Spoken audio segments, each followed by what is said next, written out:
Good day students, welcome to Srikanth sir Maths 96K. So the sum of a father's age and his daughter's age అంటే ఇది చూస్తుంటే మనకి age problem వస్తుంది ఓకేనా. అంటే age problem కాదు, ఏజెస్ నుంచి ప్రాబ్లమ్స్ వెరీ ఈజీగా సాల్వ్ చేయాలి. ఎట్లా అంటే ఫస్ట్ మనము క్వశ్చన్ అర్థం చేసుకోవాలి. సో చూడండి, the sum of father's age అంటే ఇక్కడ ఏమడిగినా సమ్ అన్నాడు. సమ్ అంటే addition.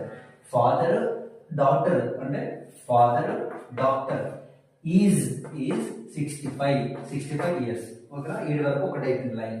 The father is 5 times as old as his daughter అంటే ఈ ఫాదర్ అంటాడు, ఫాదర్ 5 ఇంతలు డాక్టర్ కంటే అంటే కూతురు కంటే పెద్ద అంటే 5 into D డాక్టర్ అంటే ఇప్పుడు వీళ్ళ కూతురుది ఒక 10 years అనుకో, 5 into 10 50 కదా, 50 years. ఇలా 10 years ఉంటుంది కూతురు ఓకేనా.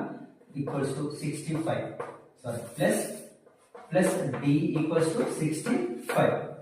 Next 5 into D 5D plus D equals to 65. Next 5D plus 60 ఎంత, రెండు సేమ్ కదా, లైక్ టర్మ్స్ కదా. అంటే 5 ఇక్కడ 1 ఉంటాడు, 5 ప్లస్ 1 6 ఏముంది like term D equals to 65. D equals to ఇది మల్టిప్లికేషన్ ఉంది, RHS సైడ్ పోతే డివిజన్ అవుతుంది. 65/6 మరి 65 డివైడెడ్ బై 6 వస్తుంది. 60 ప్లస్ 65 వస్తుందా, రాదు. అందుకే మనం డివిజన్ తీసుకుందాం. ఈ డివిజన్ మెథడ్ చేద్దాం. 60 ప్లస్ 6 1 6 మళ్ళీ ఇక్కడ 5 టేబుల్ వస్తుందా, రాదు. ఇక్కడ 0 తీసుకోవాలి, ఇక్కడ కూడా 0 తీసుకోవాలి. నెక్స్ట్ పాయింట్ మరి 6 టేబుల్ 50 వస్తుందా, రాదు. 49 రాదు. 48 వస్తుంది కదా, 6 8 48 50లోకి వెళ్ళి డైరెక్ట్ 50లోకి వెళ్ళి 48 అవుతుంది 2 మళ్ళీ వస్తుందా, రాదు. 0. నెక్స్ట్ 6 టేబుల్ 20 వస్తుందా, రాదు. 19 రాదు. 18 వస్తుంది. ఓకే, 6 3 18 ఓకే, పోతూనే ఉంటుంది ఓకేనా. సో ఇదైతే వచ్చింది 10 పాయింట్ D ఈక్వల్స్ టు 10.8 వేసుకోండి. అంటే డాక్టర్ ఏజ్ ఎంత, 10 years 8 months అంతే కదా, 10 years 8 months. మరి ఫాదర్ ఏజ్ ఇందులో సబ్స్టిట్యూట్ చేయండి, ఇందులో డైరెక్ట్ సబ్స్టిట్యూట్ చేయండి.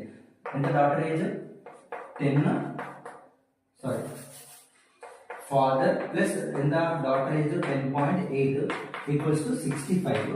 So father age equals to 65 minus 10.8. So father age ఎంత, 65 దగ్గర 10 పోతే ఎంత, 55 కదా. 55 అంటే 0.8 పోతే 54.2 అంటే father age 54 years 2 months, daughter age 10 years అంతే కదా. So 54 years 10 years daughter. ఇట్లా సాల్వ్ చేయాలి, వెరీ ఈజీ కాన్సెప్ట్. ఫస్ట్ మనం క్వశ్చన్ అర్థం చేయాలి ఓకేనా. సో వీడియో నచ్చితే లైక్ చేయండి. Thank you.